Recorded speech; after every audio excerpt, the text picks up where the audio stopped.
Sometimes you just have to pause what you're doing in your curriculum and do something creative with your students. And that's just what I did the other day, right? Seize the moment. I brought in a guest artist and she just happened to be my daughter. If you don't know me, my name's Elizabeth Peterson. I'm a classroom teacher and I've been doing arts integration for over 23 years.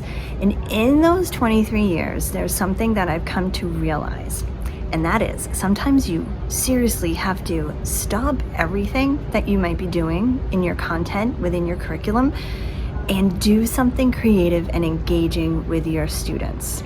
The payoffs are always so well worth it. I'm gonna share with you what my daughter actually came in and shared with my students. And if you stick with me until the end, I'll also share with you some things that some of my colleagues have been doing as well, where they take that moment, they seize that moment and do something creative with their students. Now, that's not to say that we're going to ditch the curriculum altogether. For example, in my district, we use the Wit and Wisdom language curriculum.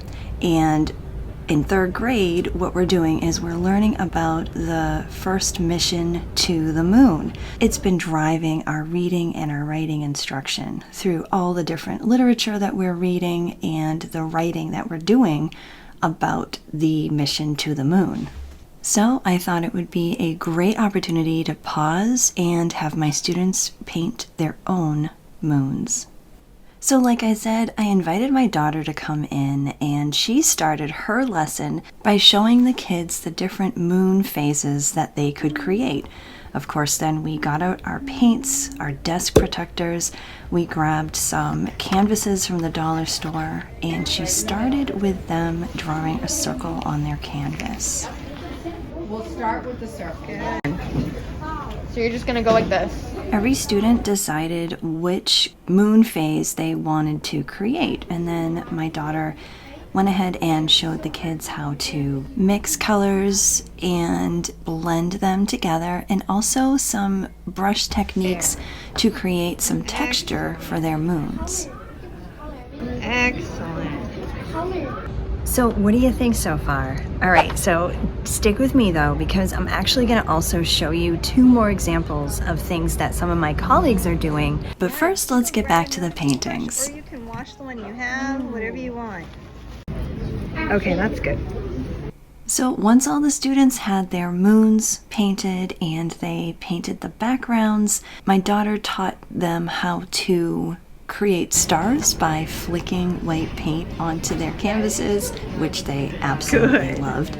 Can I wash my hands now? Yes. Yeah. Ooh. And also how to make some clouds in front of their moons if they so desired.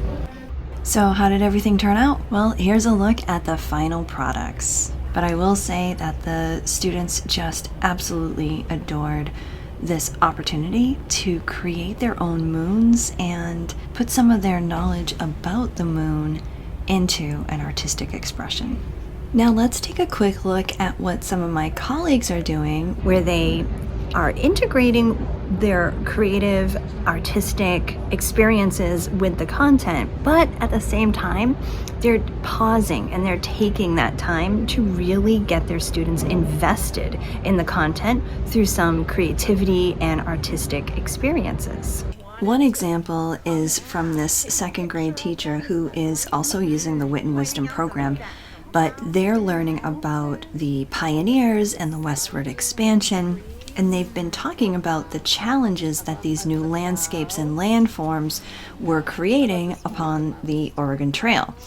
And instead of just simply drawing on a piece of paper these landscapes, she took the time to have the students use some scrapbook paper that she happened to have. You know how teachers always have a plethora of all kinds of materials.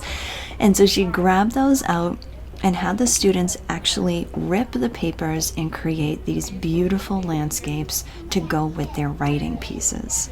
And finally, another second grade project where they're creating a almost life-size version of a buffalo, which of course is part of their unit as well. They put it in the hallway and are adding to it and creating the texture of the buffalo with the tissue paper. Just another example of some amazing ways that you can pause your content and allow your students the opportunity to dig deeply into what they're learning using creative and artistic ways. Okay, so now it's time for you to check out this next video that I have queued up for you. I'll see you over there.